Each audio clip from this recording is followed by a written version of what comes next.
tema hari ini adalah keju. Akhirnya aku pilih 10 yang paling next. Feta.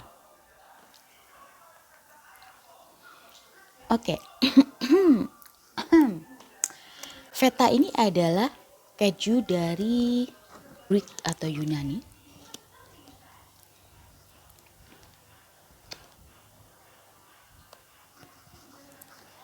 Dia sangat beken di Yunani. Bahkan dia dinamakan sebagai the princess of cheese atau putrinya keju gitu. Feta ini biasanya terbuat dari susu domba atau susu kambing. Jadi yang ini itu adalah susu kambing. Tentu aja baunya lebih gitu ya kalau susu kambing. Nah, dia itu dibuat di cetakannya itu, kalau biasanya keju-keju yang lain itu cetakannya itu biasanya itu lingkaran atau barrel. Ini dicetakkan persegi atau segitiga. Dan kemudian disimpan di tong kayu atau di tempat kaleng yang dipenuhi dengan air asin. Brine itu air asin. Aku kayaknya bisa menebak ini akan jadi asin. Arti kata feta sendiri itu adalah slice, mengikuti bentuknya ketika dia dipotong-potong gitu. Nah, feta ini teman-teman, aku sering makan. Ini crumbly banget. Ini kalau digini langsung pecah-pecah. Ini jadi biasanya dipakai di salad nih. Aku sering makan salad, biasanya pakai feta cheese. Baunya kayaknya terlalu banyak aku. Coba ya.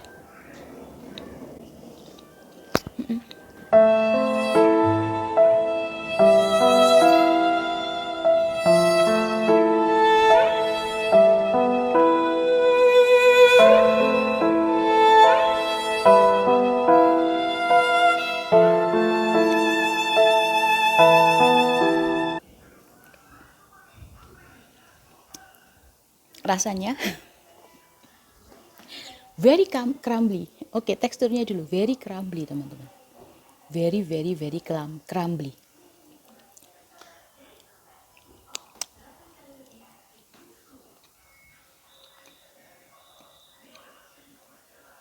Aku bisa membau, enggak bau kambing sih. Enggak bau kambing. Bau susu kambing ya. Tapi yang bikin enggak kuat adalah asinnya. Asin banget. Dan asinnya ini berbeda dengan asinnya si Edam tadi. Beneran kayaknya asinnya air asin deh, air laut. Aduh, bau kambingnya tuh mengecap di mulut teman-teman.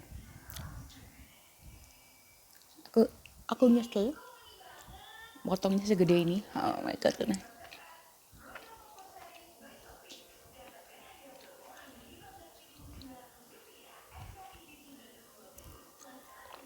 Oh my goodness. Mulutku berliur karena asam kecut.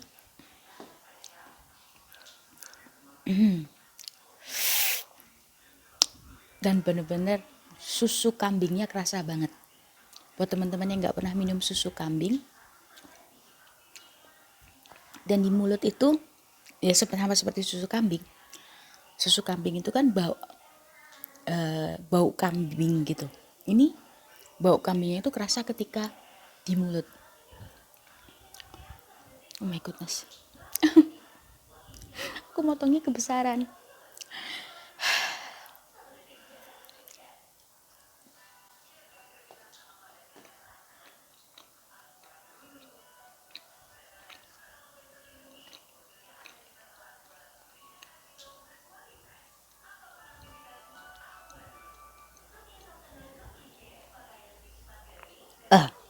Dan aku nggak kuat asinnya. Asin sama kecutnya itu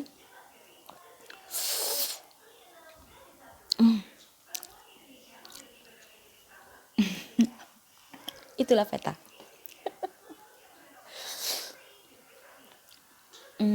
Teksturnya crumbly, nggak keras tapi crumbly.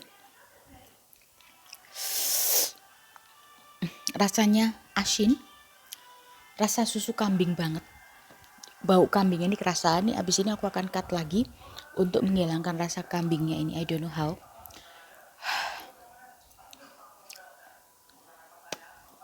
Gitu.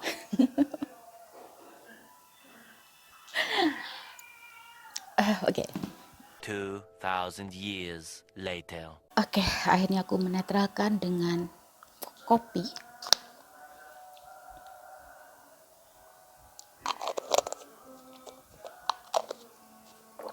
Goodness. Kita lanjut ya. Selanjutnya adalah Gouda. Mereknya adalah ini yang aku ketemu adalah Lactima. Let's try it. Oke, sambil ya. Gouda ini adalah salah satu keju terkenal dari Belanda. Lalu dibuat dari susu sapi peternakan. Lalu rasanya bisa mild, manis, bahkan bisa seperti butterscotch tergantung dari pemproduksinya. Hopefully this is good. Butterscotch is really good. Hopefully. Lalu Gouda muda rasanya itu fruity dan manis, sementara yang tua warnanya akan semakin tua dan keras. Ini nggak keras, jadi aku rasa ini yang muda serta bertekstur granula. Aku yakin ini muda. Isinya seperti ini. Let's hope for the best. Aku agak takut setelah makan si feta.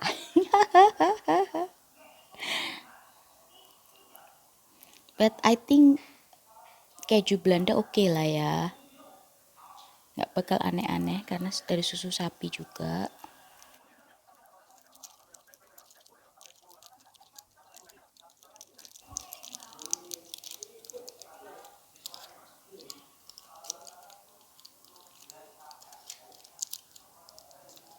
Oh.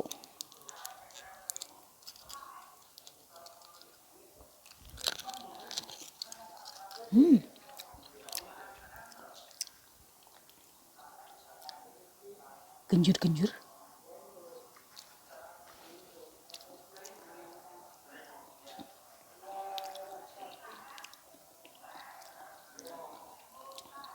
Very mild.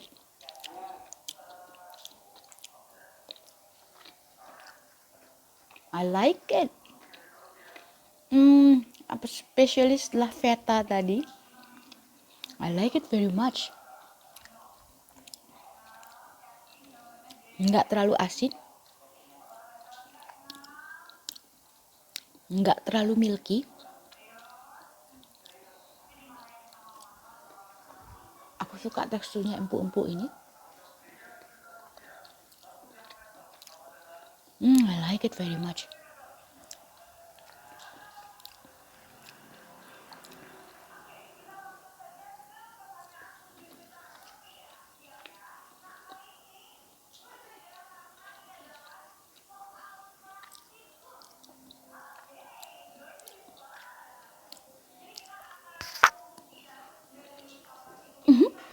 Aku suka sekali.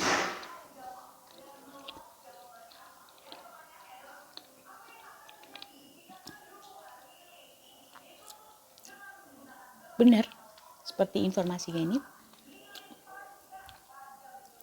Rasanya tidak semanis Emmentaler tadi, tapi ada rasa manisnya dikit. Asinnya juga nggak asin banget, tapi ada rasa asinnya. Jadi rasanya menarik banget. Aku nggak tahu yang rasa fruitynya itu, aku nggak kerasa sih. Mungkin karena lidahku yang nggak peka terhadap rasa fruitynya. Cuman yang pasti dia agak manis dikit, nggak terlalu asin, nggak seasin Edam tadi, pastinya nggak seasin si feta tadi, nyaman banget. Kalau yang brie sama blue cheese itu tadi sama sekali nggak ada asinnya ya, nyaris nggak ada asinnya, jadi mahte banget susunya. Ini enggak, menurutku ini perpaduan yang sangat pas. Personally for me, ini perpaduan yang pas antara asin, manisnya, dan masih ada rasa milky-nya gitu. I like it very much. Dia menumbuhkan rasa pedeku untuk mencoba yang berikutnya, karena yang berikutnya ini adalah kembali dari Greek halloumi. Halloumi.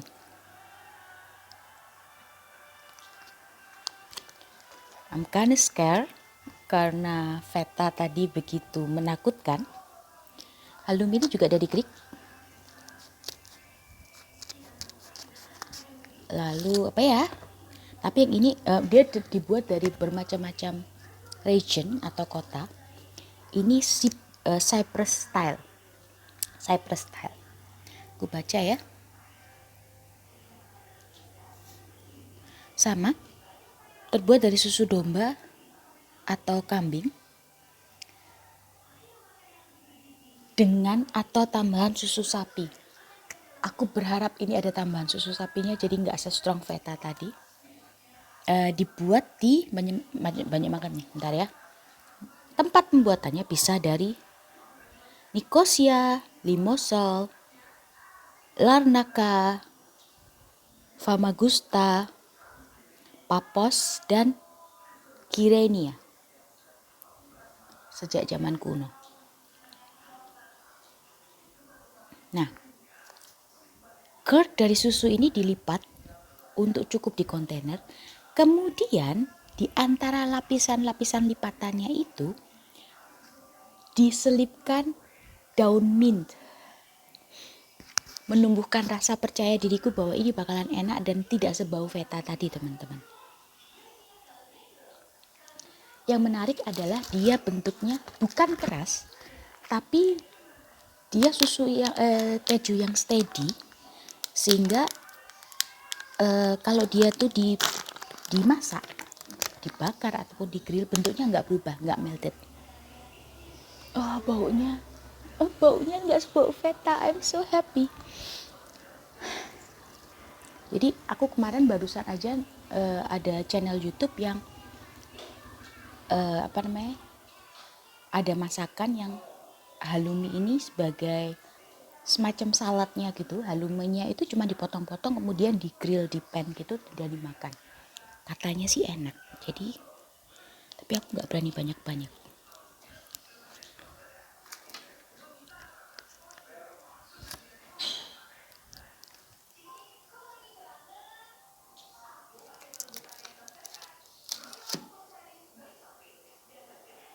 Keras tapi tidak se-crumbly feta tadi.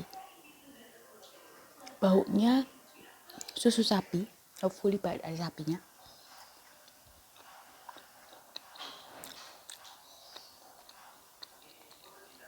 Oke, asin.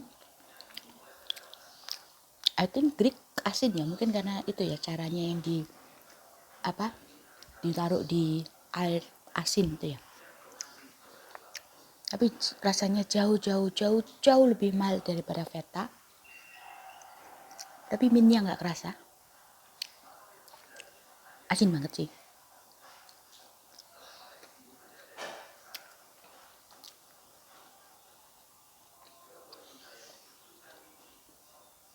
Teksturnya crumbly, tapi nggak se-crumbly ternyata. Apa ya? Lebih firm. Kayak makan apa ya? Asin banget sih, asin banget.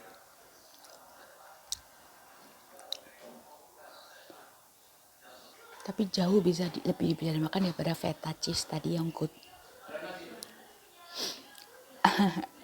Oke. Rasanya kayak apa ya? Aku bayangin itu halloumi tadi yang tadi aku bilang dipotong terus ini kan. I can imagine that. Kayaknya enak. Tapi aku berharap gak seasin itu sih. Karena ini asin banget. teksturnya itu kayak, aku mau bilang kayak tahu tapi jauh lebih firm dari tahu. Jauh lebih firm dari tahu. Apa ya? Anyway, seperti itu ya. Tapi tidak se-crumbly feta. Dan tidak seasin feta dan tidak sekecut feta dan tidak sebau feta. Berikutnya adalah mozzarella. Sebenarnya mozzarella ini ada yang tipe diparut, ada yang tipe blok-blokan. Tapi somehow aku beli ini, kenapa? Karena jujur lebih murah. Ini harganya sama loh kayak tadi yang Edam ataupun ini, itu harganya sekitar sama, hampir sama dengan Kraft cheddar 20 something-an. Mozzarella ini akhirnya kita mendapatkan keju yang berasal dari Italia. Karena selama ini aku berpikir Italia adalah pusatnya keju, ternyata aku salah. Ternyata dari semua keju tadi baru sekarang ketemu Italia. Ternyata ada Belanda, ada Prancis, ada Swiss, dan ada Yunani. Jadi ternyata Italia bukan satu-satunya tempat pembuatan keju, teman-teman. Oke, mari kita baca tentang mozzarella. Mozzarella ini stretchy, jadi biasanya harusnya sih ya nggak asin, dan dia stretchy, jadi kalau dimasak itu memang dipakai kayak buat topping, buat stretchy-stretchyan. So I have a lot of mozzarella, aku bisa buat pizza dengan banyak macam mozzarella. Oke. Terbuat dari susu sapi atau kerbau air. Actually bahasa Inggrisnya water buffalo. So aku nggak tahu apakah translatannya benar kerbau air. Nanti aku akan cari water buffalo seperti apa. Gambarnya kayak gini.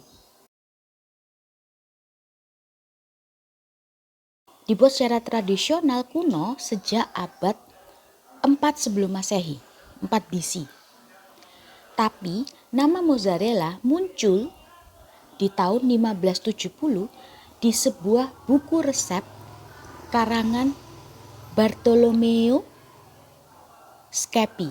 Bartolomeo Scapi ini adalah koki terkenal di zaman Renaissance. Dan disitulah dia pertama kali menyebutkan mozzarella ini. Mari kita coba si mozzarella.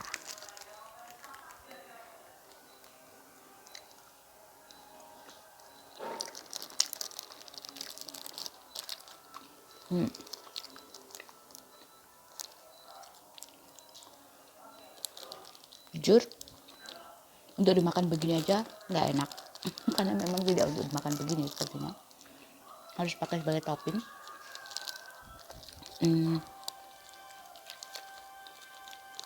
Rasanya mild banget. Gimana ya? Tidak setawar si brie dan blue cheese, karena blue itu apalagi si blue cheese yang sama sekali nggak ada, tapi juga tidak ada rasa kejunya. Jadi rasanya itu hambar gitu, which is itu wajar. Aku rasa yang si ini udah ngasih garam banyak tuh, karena seingetku aku pernah ngicip mozzarella yang lain dari merek lain itu jauh lebih tawar gitu. Anyway, seperti itu. Next, dan yang terakhir adalah parmesan. Masih dari Italia. Nama aslinya bukan parmesan, tapi terbuat dari susu sapi mentah semi skim. Lalu dia dikenal berawal dari pertengahan zaman Middle Age, di mana monks dari Benediktine dan Sistercia, susah banget namanya, di mana monks atau pendeta dari Benediktine dan Sistercia itu mengklaim baik lembah Po dan mulai membuat keju ini. Lembah Po itu berada di kawasan si Parma itu tadi. Nah, ini termasuk keju semi hard katanya, tapi aku rasa udah termasuk yang hard.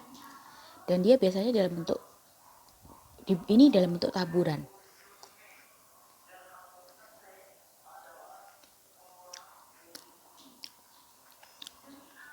Ini keju yang paling top.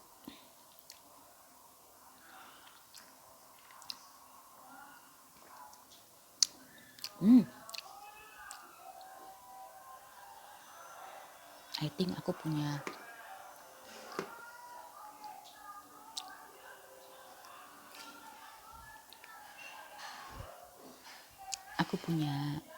ini pengganti edam deh. Parmesannya juga enak.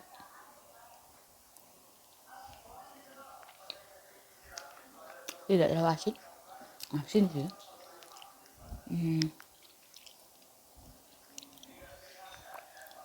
Karena udah diparut, pastinya jadinya granular ya, grated. Asin, tidak terlalu milky. I think itulah kenapa dia itu, karena dari susu sapi yang semi skim tadi, jadi nggak terlalu milky. Nah, biasanya buat taburan pizza bukan ya? Oke, itu tadi adalah 10 jenis keju dari seluruh dunia. Sebenarnya aku pengen banget coba yang namanya panir, itu keju dari India. Tapi susah banget dapatnya. Kayaknya di all shop bakalan ada sih, aku belum coba. Cuman nanti deh, kalau memang kalian suka silakan like. Aku akan buat part 2-nya. Karena like I said, di swalayan yang aku beli itu aja masih banyak banget keju-keju lain. Tapi aku rasa itu keju yang udah dimodif sama si produsennya. Jadi si pabriknya itu sesuai dengan mereknya, itu jadi kejunya dia gitu. Jadi ada kayak edam kecil-kecil gitu ya, namanya baby apa gitu. Tapi I don't think itu edam, cuman bentuknya aja yang dilapisi dengan lilin merah mirip-mirip edam gitu. Lalu ada lagi apa lagi gitu loh, macem-macem. Banyak banget, dan aku masih penasaran sama panir. Cuman ya kalau kalian suka please like, oke? Jadi biar aku tahu, dan aku akan buat part 2-nya. Please komen di bawah kalau kepengen ada part 2-nya. Oke. Dari 10 ini mana yang aku paling suka? Aku paling suka Gouda. Oh, I love it so much. Gouda is the winner. Aku rasa aku bisa nyemilin dia sampai habis. Sementara ini aku bingung. 10 keju ini aku bisa tahu apa yang aku lakukan dengan parmesan. Aku sudah punya rencana apa yang aku lakukan dengan halloumi. Aku punya rencana dengan mozzarella sih gampang gitu ya. Mozzarella mah tinggal bikin pizza dikasih topping mozzarella beres. Yang aku bingung adalah bagaimana aku menghabiskan si brie, camembert, blue cheese, edam juga bisa lah, karena edam tuh kayaknya dimakan pakai grilled cheese oke gitu.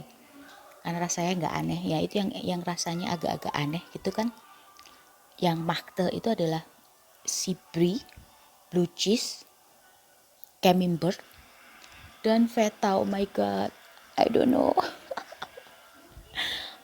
Si Gouda aku bisa makan gitu aja, bakalan habis aku yakin. Yang tiga itu, please, ada ide teman-teman? Please leave it on a comment. Tulis di komen, harus tak apain itu keju-keju ini. Kasih tahu aku bisa makan itu, aku bikin resep apa gitu. Aku bingung. Kalau parmesan mah gampang, mozzarella gampang.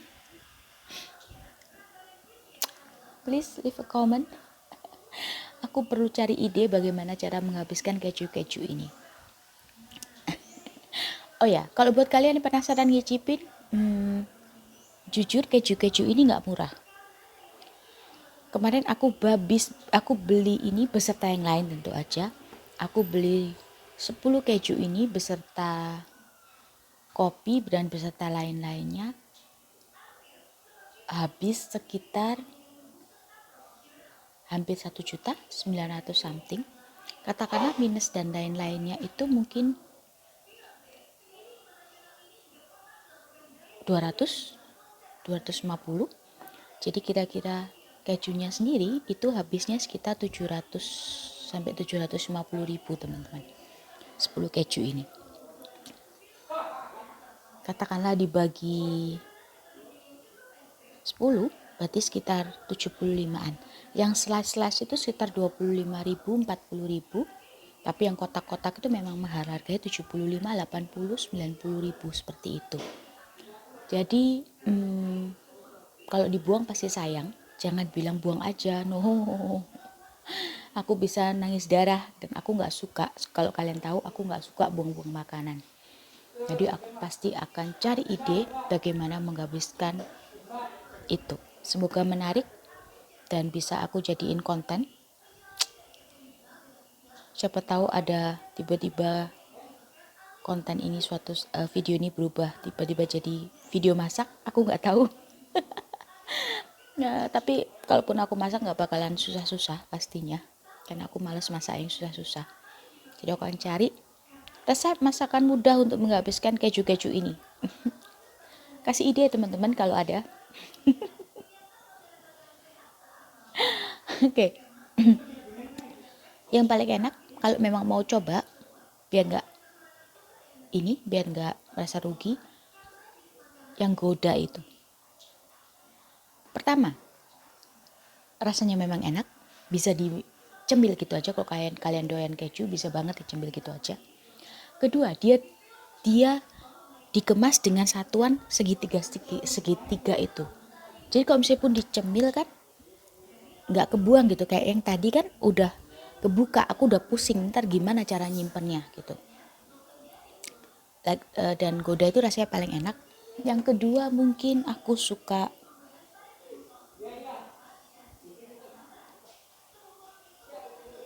halloumi, walaupun asin banget. Oh no, Emmentaler dulu. Surprisingly aku suka keju yang agak-agak rada manis. Jadi kayaknya aku suka keju-keju muda, bukan keju tua. Setelah itu halloumi yang asin. Setelah itu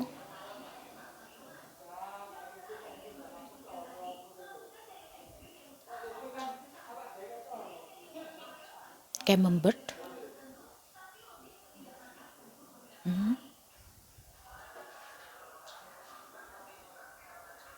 Terus parmesan. Pokoknya yang paling terakhir feta deh.